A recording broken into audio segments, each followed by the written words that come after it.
আজকে মাখাবো আমড়া মাখা। তো এই আমড়াটা একটু মিষ্টি হয় যে আমরা সেই আমড়া নিয়ে নেব, যেটা বিলাতি আমড়া বলে।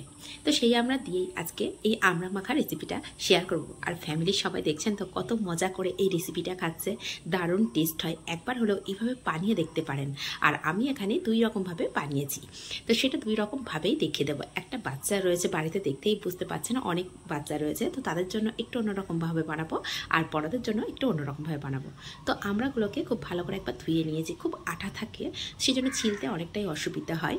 তো সেজন্য একবার ধুয়ে নিয়ে আবারও ধুয়ে ভিজিয়ে রাখছি। ভিজিয়ে রাখার পরে আবারও দুবার ধুয়ে নেব। ধুয়ে নিলে আঠাটা অনেক কম হয়, সেক্ষেত্রে ছিলতে বা বাছতে একদমই সময় লাগে না। আর হাতের মধ্যে যে আটা থাকে তার জন্য কিন্তু অনেকটাই স্লিপ খেয়ে যায়, সেজন্য সেটাও হবে না, খুব সহজেই কেটে নেওয়া যাবে। তো এখানে আমি ছোট ছোট টুকরো করে খুব ভালো করে কেটে নিচ্ছি। আর কাটতেই যতক্ষণ বাড়িতে বাচ্চারা এত পছন্দ করে এইটা খাচ্ছে, মাখানোর পরে তো আরও সুন্দর করে ওরা খাবে। তো এটা বাচ্চাদের জন্য মাখাচ্ছি। তো প্রথমে দিয়ে দিলাম 1 চামচ জিরে মরিচের গুঁড়ো, স্বাদ অনুযায়ী লবণ, আর 1 চামচ চাট মশলা, আর এখানে দিয়ে দিলাম কাসুন্দি পরিমাণ মতো। তো এই উপকরণ কটা দিয়ে একটু ভালো করে মিশিয়ে নেব। আর এটা মেশানোর পরে দারুণ টেস্টি হয়েছে। মানে একবার হলো বাড়িতে এইভাবে বানিয়ে দেখতে পারেন। এটা বাচ্চাদের জন্য, এর মধ্যে আমি কোনো লঙ্কাই ব্যবহার করিনি, কিন্তু যেটা আবার বড়দের জন্য বানাবো তার মধ্যে তো লঙ্কা ব্যবহারই করব।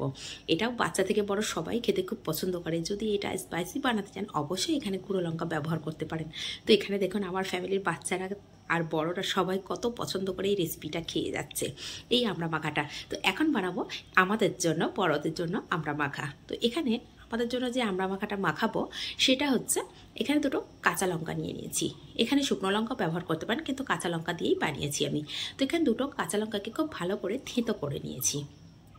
এখন আমড়াগুলোকেও এটা আলাদা করে কেটে রেখেছিলাম। বাড়িতে মেম্বার বেশি, দু জায়গায় না মাখালে তো হবেই না, সেই জন্য দু জায়গায় পাঠিয়েছি, একটা বাচ্চাদের জন্য একটা বড়দের জন্য।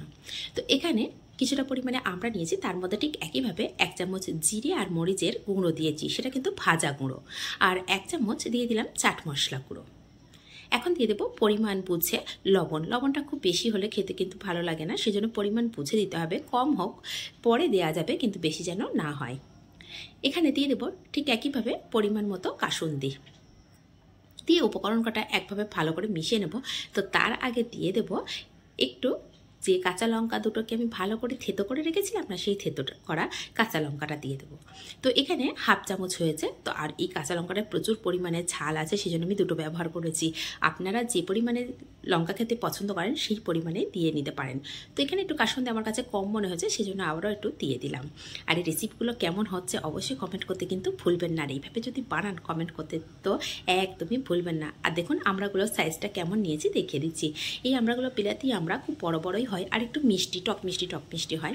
সেজন্য এটা যখন কচি থাকে ঠিক সেই সময় নিয়েই এটাকে এই রেসিপিটা বানিয়ে দেখবেন। আমড়া মাখার রেসিপিটা ভীষণ টেস্টি হবে। আর দেখুন সবাই যেভাবে খাচ্ছে মনেই হচ্ছে না ভীষণ টেস্ট হয়েছে। আমার ফ্যামিলির সবাই এখানে রয়েছে, ননদ নন্দাই অনেক কেউ আছে, বাড়ির বাচ্চারা সবাই মিলে এইটা শেয়ার করে খাওয়া হচ্ছে। ভীষণ টেস্টি হয়েছে। একবার হলেও এভাবে বানিয়ে দেখতে পারেন। আর যদি এটা ফেসবুক থেকে দেখে থাকেন অবশ্যই পেজটিকে ফলো করে রাখবেন। আর যদি ইউটিউব থেকে দেখে থাকেন চ্যানেলটিকে সাবস্ক্রাইব করে পাশে থাকা বেল আইকনটি প্রেস করে রাখবেন। যখনই কোনো নিত্য নতুন রেসিপি আপলোড করব সবার আগে পৌঁছে যাবে আপনাদের কাছে।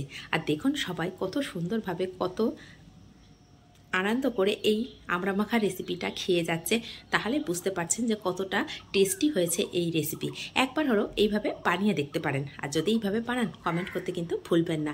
আর যদি এইভাবে বানিয়ে দেখেন বা আপনাদের কোনো দরকার এসে থাকে অবশ্যই শেয়ার করতে ভুলবেন।